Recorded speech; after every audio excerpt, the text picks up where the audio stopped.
Isaac Cruz went and absolutely decimated Rolly Romero, knocked that brother out, got a TKO stoppage, and what was it? The eighth round, and it was a joy to see. And I predicted he would win by KO, and exactly what I said would happen. I'm not trying to toot my own horn, but hey, ladies and gentlemen, people, I know what I'm talking about. Hey, I'm on a roll when it comes to this boxing game. I have not been wrong often, and I say it was either going to be two situations. Either Rolly's going to oblige to fight Isaac Cruz in the style of infighting, or Isaac Cruz was going to force Rolly into a style of infighting. And in either of those situations, the inevitable was going to happen. He would get caught by tighter punches. See, here's the problem that I touched on with Rolly Romero in the breakdown of that fight, and it became apparent in this fight. Rolly Romero is an athletically gifted boxer, but the issue is there's no technique behind it.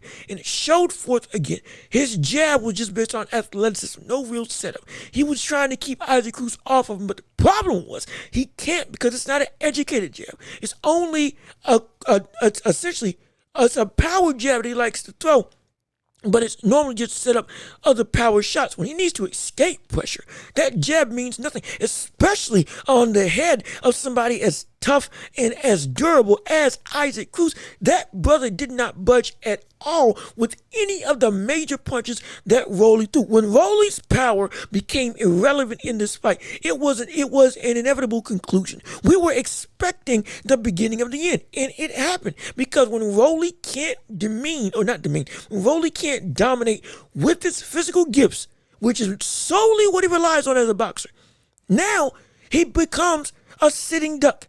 His defense is not great at all. It's never been great. His offense is only relegated to the power and athleticism, but no real setup. Even in the stuff with Gervonta Tank Davis, when he was, again, did he respectable in that fight? Yes, he did, though he got knocked out. It was still based on athleticism more than anything. We knew, again, the raw talent showed it could give some of the best some legitimate cause for applause, like it did with Tank to some degree. But the end result still was the end result. It's so raw and so unrefined that once you get into a position where you can't utilize the main athleticism that you have at your disposal as your key to victory, now you become a sitting duck. It happened with Tank, happened with Barrosos, and now it happened with Isaac Cruz. It's been a consistent thing. We know what Rolly Romero is now. Thankfully, he's not an elite fighter, but I'll touch on that after I continue breaking down this fight. But the point is, when we see what happened with Rolly, all of this was an inevitable conclusion due to how he fights, as opposed to how Isaac Cruz fights, who's built like a legitimate pit bull, who is built like a stocky tank. They call him Mini Mike Tyson when he first blew up on the scene. Understandably so, because this brother was throwing hooks left, right, and center, consistently walking Rolly Romero down, despite Rolly trying to bounce around on the outside. And with all that energy just trying to evade, instead of actually trying to throw any offense, Isaac Cruz, in terms of effective offense, Isaac Cruz can literally just go and get him into a corner and attack the body and attack the head. Sharp, stinging, damaging hook to the body. His side was starting, in terms of Rolly Romero, was starting to bruise up from the amount of attacks to the same side of his body that Isaac Cruz was throwing in terms of his hooks. It was great. Slowly but surely slowed Rolly Romero down, caught him early in the first round. And that set up that changed the entire trajectory of what this fight was going to be. Because again, when Rolly Romero gets hurt, what did I say? When Rolly feels power and he is hurt and he can't take it, and he feels there's legitimate danger, he'll pull back entirely. He'll become completely defensive. He will run scared. That's exactly what he did. He ran scared. He opted not to get offensive and catch Cruz like he said he would catch Cruz, because he understood after that first round, oh, I'm hurt. I'm hurt bad. I was hurt and stunned multiple times. It was impressive that he actually didn't go down in this fight up until the ref stoppage, and still he didn't go down, but he was laying on the ropes about to be like, oh my gosh, what is this? What whirlwind just hit me? But he ran scared because of the power of Pitbull. This is when Pitbull moved up. One of the questions was, Would Isaac Cruz's power still carry and be something substantial now that he's fighting at super lightweight? And it showed true. It showed absolutely true. And it was the complete downfall of Roland. Pitbull did everything he was supposed to do. Went, stalked, was patient, got scared he was going to gas himself out due to him being so violently offensive in the first 2 or 3 rounds. But he just kept on going. When I thought he was going to potentially lay off and back off, he all of a sudden went back on offense again. The stamina on this brother is insane for the ferocity that he throws all of his punches. It was just great. And when he did get caught, he would just walk through. That high guard of Isaac Cruz is, in today's age, an elite high guard. Due to not only him being stocky and he being able to cover everything from the crown of his head to the body, essentially. But it's because he's gotten, every fight I've seen him, he's gotten better at catching and shooting. He's gotten better at being able to, without head movement, block and just come forward with that type of pressure. Similar to what we've seen with Canelo Alvarez, which is a style that is so hard to do. Winky Wright was able to do it. And other boxers in the past were able to do it as well. But in the modern day, Isaac Cruz, Canelo, the ability to stalk and walk and catch and shoot to apply pressure instead of having to use head movement. Though we know Canelo can use both, Isaac Cruz primarily uses that block to be able to become a tank. And that's exactly what he did. We saw him use that block to be able to get on the inside versus Tank Davis. This was a fight that Rolly Romero put himself in the worst type of situation.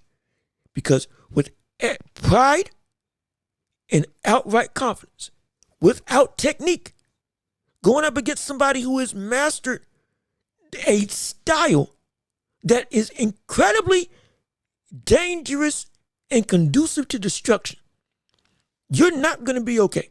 And that's exactly what happened. We saw him outclassed. We saw him outmuscled, like I said he would be. We saw him outmatched in terms of offensive ability and volume.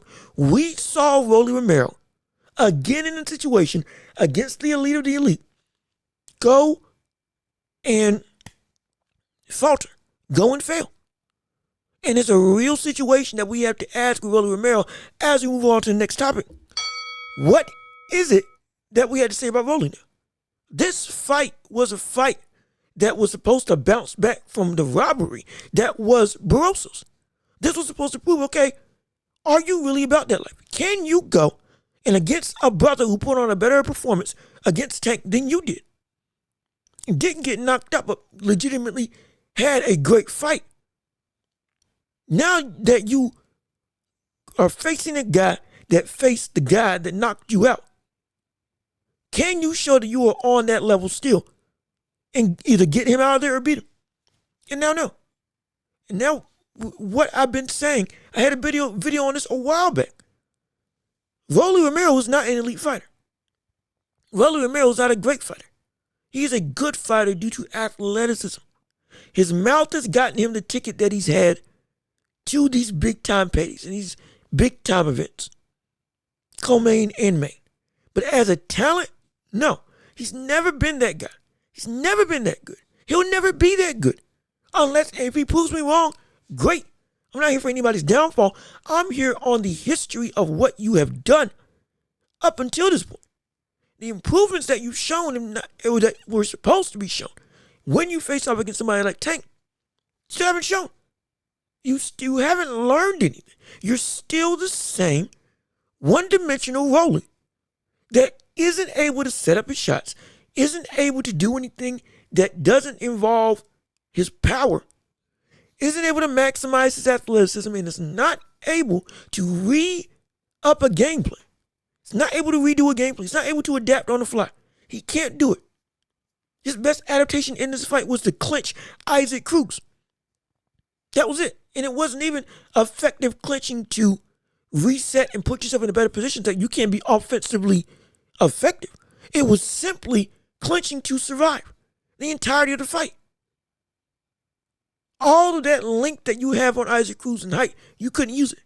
Again, your defense has not improved.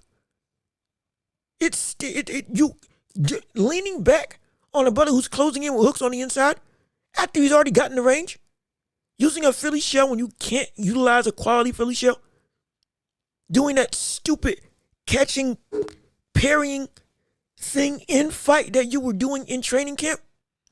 It doesn't work. It doesn't work, but you don't understand that. It's a problem that with Rolly, because you are at a plateau and you're on a slope, if we're being perfectly honest. You're not staying the same. You're consistently showing not just the same issues, but the same problems are now exacerbated even more at this point when they shouldn't be. And it's ridiculous. You should be better than this. I'm not here again, I may not like him in terms of I don't outright root for him as a fighter. I'm not looking for him to fail either. We're calling a spade a spade. He could be something legitimately dangerous. He really could. But because of the mentality that he brings to fighting, he's never going to get there. He's never going to get there.